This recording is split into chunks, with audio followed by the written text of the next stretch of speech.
You know, inside every single one of us, there's a potential for a silent war to be brewing. It's a conflict governed by a very specific set of rules, and today we're going to decode the master strategy of one of biology's all-time greatest villains. It's a question that's, baffled scientists for centuries. But here's the thing. It isn't chaos. It's not random. There's a real method to the madness, a terrifyingly logical progression from just one rebel cell to a full-blown tumor. So, how on earth does it do it? Well, it turns out this cell is following a playbook. Back in 2000, and then again in an updated paper in 2011, scientists Douglas Hanahan and Robert Weinberg laid out this strategic guide. They defined the essential capabilities a cell must acquire to become cancerous. They gave them a name, the Hallmarks of Cancer. And honestly, they form the very foundation of how we understand this disease today.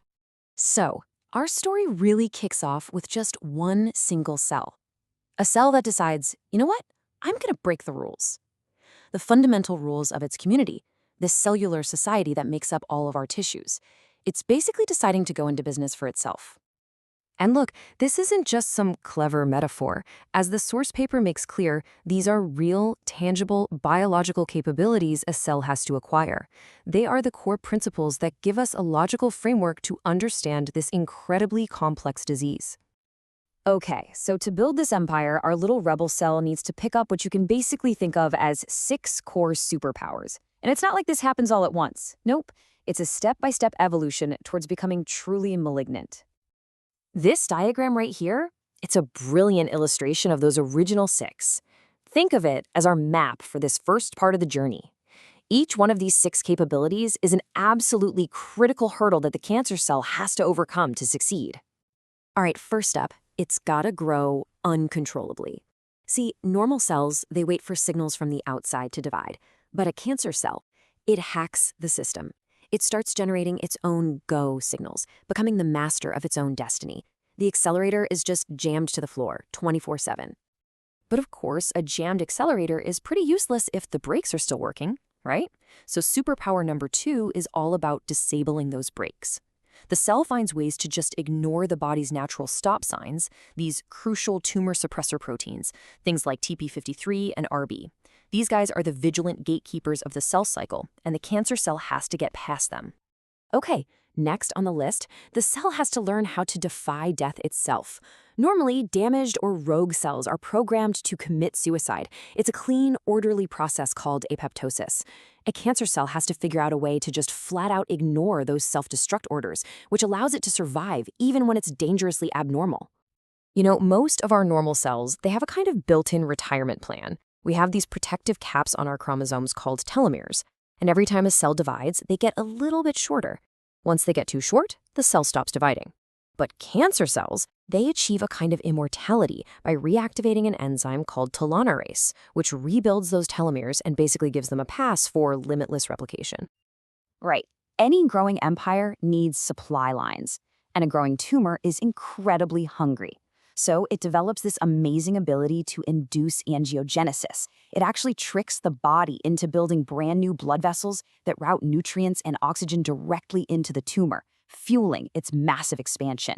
And it's no surprise that some of the very first targeted therapies were designed to do exactly this: cut off those supply lines. And finally, we get to the most feared superpower of all, the ability to spread. But this isn't just a single step. Oh no, it is a long, perilous journey. First, the cell has to invade its local neighborhood. Then, it has to get into the bloodstream or the lymphatic system. It has to somehow survive the harsh trip through our circulation, get out of the vessel, into a new organ, and then, finally, and this is the hardest part of the whole thing, it has to actually colonize that new territory and form a brand new, deadly outpost. So you can imagine getting all these superpowers is really difficult. It's a slow process that takes a lot of genetic trial and error. To speed things up, the rebellion develops 2 key enabling characteristics. They aren't superpowers themselves, but they're more like traits that help the cell get those superpowers way, way faster. Think of these as the rebellion's secret weapons. First, there's genome instability. Basically, the cancer cell just breaks its own DNA repair machinery. What does that do? It massively increases its mutation rate and puts its evolution on the fast track. And second, it hijacks inflammation. It actually turns the body's own immune cells, the ones meant to heal and protect, into unwitting collaborators that supply growth factors and help the tumor thrive. And this is a really key point. It reveals that a tumor isn't just a ball of cancer cells. No, it's a complex microenvironment, a bustling, totally corrupt ecosystem where the cancer cells are the master manipulators. So these cancer cells, they're not just passive. They are actively recruiting and corrupting their normal neighbors. They hijack cells like fibroblasts, which normally build our tissues, and macrophages, a type of immune cell, turning them into active participants in their own little evil empire. These corrupted allies help build blood vessels, they digest barriers for invasion, and they even provide the signals the cancer cells need to use their superpowers. So, for about a decade, that was pretty much the established playbook. But, as you know, science doesn't stand still. As researchers dug deeper and deeper, they started to realize that cancer had a few more fundamental tricks up its sleeve. So if you look here, on the left, you've got the original 6 hallmarks, and on the right, that's the updated model from 2011. This progression really shows you just how much our understanding has deepened, adding new layers to cancer's core strategy. So 2 so-called emerging hallmarks were officially added to the list. First, cancer cells totally rewire how they use energy. They switch to this less efficient but way faster method of making fuel to get the raw materials for rapid growth. And second, they come up with ways to evade our immune system. It's like they develop an invisibility cloak to hide from the killer T cells that are out there trying to destroy them. And by the way, this is the exact vulnerability that modern immunotherapies are designed to rip right open. So let's add it all up. You've got the 6 core hallmarks, the 2 enabling characteristics that speed everything up, and the 2 emerging hallmarks that we now see as just as fundamental. It's this deeply interconnected web of capabilities. And this is why all of this matters so much. This playbook is actually our greatest weapon against cancer. By understanding these specific capabilities, researchers can design therapies that attack each hallmark directly. You can cut the fuel lines with anti-angiogenic drugs, re-engage the brakes with cell cycle inhibitors, or, like we said, rip off that invisibility cloak with immunotherapies. It gives us a logical roadmap for fighting back. Which, of course, leaves us with the ultimate question. We've decoded the enemy's playbook.